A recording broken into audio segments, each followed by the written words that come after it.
Hello everyone, welcome back to the channel Upgraded Than Yesterday. Let's continue with the last part of the video where we are learning about how to make a class thread safe.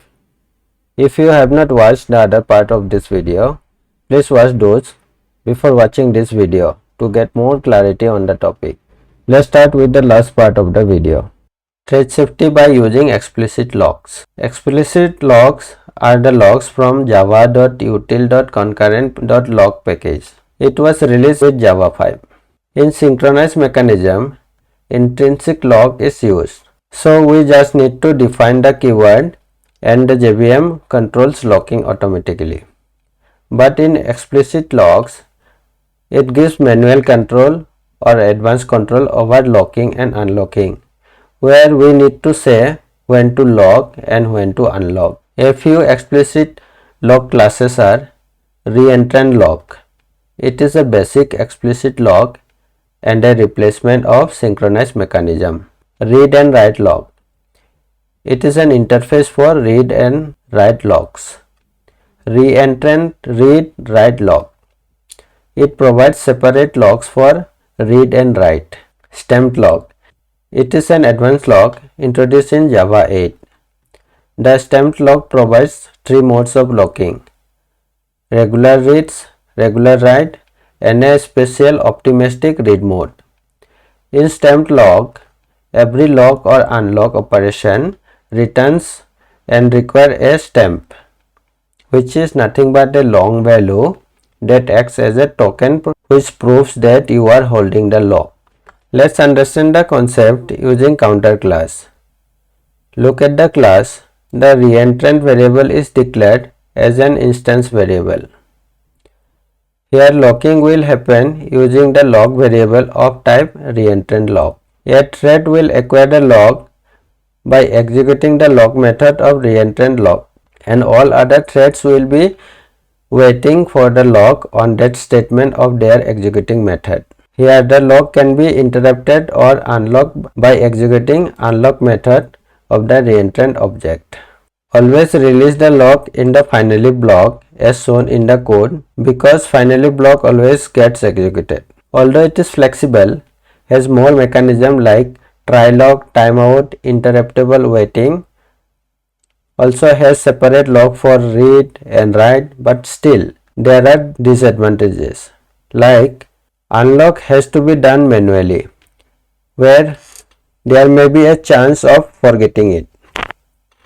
Need to write more lines of code. For example, first lock method is called to acquire the lock. Then inside the try need to write the task for the thread.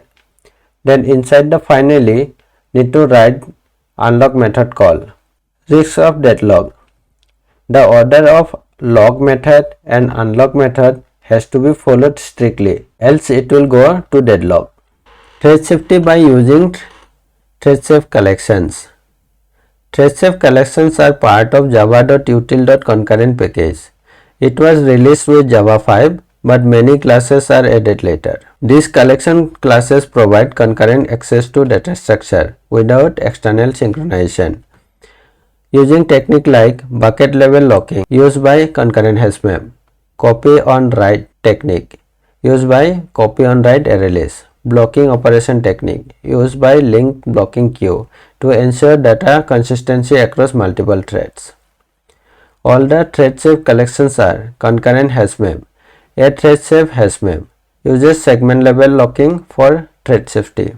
Concurrent linked queue. A thread safe queue uses compare and swap mechanism. Concurrent linked DQ. A thread safe double-ended queue uses compare and swap mechanism. CopyOnWriteArrayList. A thread safe ArrayList. Every write operation creates a brand new copy of the entire array. CopyOnWriteArraySet. A thread safe hash set. Internally it is CopyOnWriteArrayList. Creates a brand new copy on write. Concurrent skip list map. A thread safe sorted map uses compare and swap mechanism. Concurrent skip list set. A thread safe sorted set uses compare and swap mechanism. Internally it is concurrent skip list map. Blocking queues. Link blocking queue. An optionally bounded queue uses two separate locks, one for producer, which is tail, and one for consumer, which is head. Array blocking queue.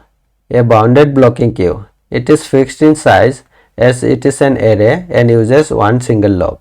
Priority blocking queue. Priority based queue. All the elements are ordered by priority. Link blocking queue. Blocking double-ended queue. It adds or removes from both the ends. Legacy collections like vector. A synchronized array list locks entire object. Hash table. Synchronized hash map locks entire object. Collection.synchronized list. It is a static method to create synchronized collection. That's all for this video. I hope you liked this video and were able to learn something new. Until the next video, take care, bye bye, and thank you for staying with me.